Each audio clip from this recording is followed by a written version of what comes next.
ജനുവരി 31 ദേശീയ വനിതാ കമ്മീഷൻ നിലവിൽ വന്ന ദിവസം. വനിതകളുടെ ക്ഷേമത്തിനും അവകാശങ്ങൾ സംരക്ഷിക്കുന്നതിനുമായി 1992 ജനുവരി 31 ദേശീയ വനിതാ കമ്മീഷൻ രൂപീകരിച്ചത്. ഇന്ത്യ ഗവൺമെന്റിന്റെ കീഴിലുള്ള ഒരു നിയമപരമായ സ്ഥാപനമാണ് ഇത്. ഇന്ത്യൻ ഭരണഘടനയിലെ വ്യവസ്ഥകൾ പ്രകാരം നിലവിൽ വന്ന നിയമാനുസൃത ബോഡിയാണ് ദേശീയ വനിതാ കമ്മീഷൻ.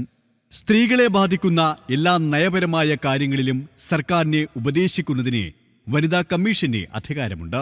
ഇന്ത്യയിലെ സ്ത്രീകളുടെ അവകാശങ്ങൾ സംരക്ഷിക്കുക, സ്ത്രീധനം, ഗാർഹിക പീഡനം, തൊഴിലിടങ്ങളിൽ സ്ത്രീകൾ നേരിടുന്ന ചൂഷണം, ജോലിയിൽ സ്ത്രീകൾക്ക് തുല്യ പ്രാതിനിധ്യം ഉറപ്പാക്കുക, ഇവയിലെല്ലാം ദേശീയ വനിതാ കമ്മീഷന് ഇടപെടാൻ സാധിക്കും. സ്ത്രീകൾക്ക് സംരക്ഷണവും നിയമോപദേശവും വേണ്ടിവന്നാൽ നിയമപരമായ നടപടികൾ സ്വീകരിക്കാനും ദേശീയ വനിതാ കമ്മീഷന് അധികാരമുണ്ട്.